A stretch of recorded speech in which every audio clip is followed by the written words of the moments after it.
بسم اللہ الرحمن الرحیم۔ السلام علیکم۔ امید ہے کہ آپ سب لوگ ایمان اور صحت کی بہترین حالت میں ہوں گے۔ کیا آپ جانتے ہیں کہ شداد کون تھا؟ اس نے اللہ کی آخر کیا نافرمانی کی کہ اس کا انجام ایسا ہوا؟ اس نے دنیا میں اپنے لیے جنت تیار کیوں کی اور اس کی یہ بنائی گئی مصنوعی جنت آخر کتنے عرصے میں تیار ہوئی؟ اسی طرح کی معلوماتی ویڈیوز کو دیکھنے کے لیے ہمارے چینل کو سبسکرائب کیجیے اور بیل آئیکن کے بٹن کو کلک کیجیے تاکہ ہماری ہر نئی آنے والی ویڈیو آپ تک فوری پہنچ سکے۔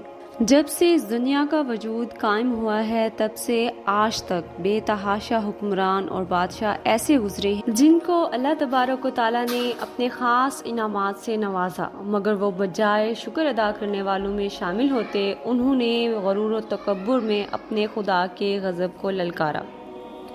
ایسے بہت سارے بادشاہ ہیں جنہوں نے اپنے غرور و تکبر کے باعث خدائی کا دعویٰ کیا۔ نعوذ باللہ، یہ بدبخت لوگ خدا کے غضب سے ڈرے بغیر بڑی ہی ڈھٹائی سے اللہ کی وحدانیت کو انکار کرتے رہے، مگر میرے مالک الرحمن اور الرحیم نے پھر بھی ان گناہ گار اور مشرک لوگوں کی جانب اپنے بے شمار انبیاء کرام کو بھیجا تاکہ وہ سیدھے راستے کی جانب لوٹ آئیں، مگر ان کی سرکشی اور ان کی انا پرستی ان پر اتنی غالب تھی کہ وہ اسی گناہ کی حالت میں ہی رہے، یوں اللہ تعالیٰ کی وحدانیت کا انکار ہی کرتے رہے اور شرک میں ہی پڑے رہے۔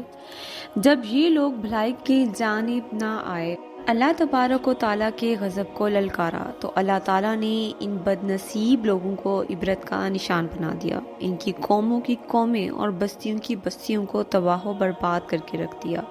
یوں ان لوگوں کا نام و نشان، مال و دولت، بڑی بڑی عمارتوں اور صفائے ہستی سے مٹا کر رکھ دیا تاکہ لوگ ان جھوٹے خدائی دعوے داروں سے عبرت حاصل کریں۔ انہی نافرمانوں میں سے ایک نافرمان جس کا نام شداد ہے، وہ بھی ایک سرکش اور نافرمان اور مشرک انسان تھا۔ اس کے علاوہ اپنے غرور و تکبر کے باعث اس نے خدا ہونے کا دعویٰ بھی کیا تھا۔ نعوذ باللہ۔ شداد کا تعلق دنیا کی طاقتور ترین قوم عاد سے تھا۔ جیسا کہ ہم جانتے ہیں کہ قوم عاد کے بارے میں اللہ تبارک و تعالیٰ نے قرآن پاک میں ارشاد فرمایا ہے کہ اس طرح کی قوم نہ تو اللہ تعالیٰ نے ان سے پہلے پیدا کی اور نہ ہی ان کے بعد۔ وہ بہت زیادہ طاقتور دو ہیکل تھے۔ یہ لوگ احقاف کے اندر آباد تھے۔ احقاف دراصل ایک ایسی جگہ تھی جہاں پر بلند و بالا پہاڑ تھے، نہریں اور چشمیں بہتی تھیں اور سرسبز و شاداب باغات تھے۔ تقریباً 8,500 پہلے یہ لوگ وہاں پر آباد تھے۔ اس قدر نعمتوں، مال و دولت کے باعث یہ قوم سیدھے راستے سے بھٹک گئی اور اللہ کی نافرمانی کرنے لگی۔ ان کی ہدایت کے لیے اللہ تبارک و تعالیٰ نے حضرت ہود علیہ السلام کو ان کی طرف مبعوث فرمایا، مگر یہ قوم کفر و شرک سے باز نہ آئی بلکہ حضرت ہود علیہ السلام کو اذیتیں دینے لگی۔ شداد اس قوم کا سردار تھا۔ یہ 2 بھائی تھے۔ تاریخ کی کتابوں سے ہمیں پتہ چلتا ہے کہ ایک کا نام شداد اور دوسرے کا نام شدید تھا۔ شدید اس کا بڑا بھائی تھا اور وہ پہلے بادشاہ تھا، مگر اس کے وفات کے بعد اس کے چھوٹے بھائی نے حکومت کی بھاگ دوڑ سنبھال لی۔ اس طرح یہ دنیا کی سب سے طاقتور قوم کا طاقتور ترین بادشاہ بن گیا۔ اس کی بادشاہت یمن سے لے کر عراق تک اور بعض جگہ پہ ملتا ہے کہ ایران تک پھیلی ہوئی تھی۔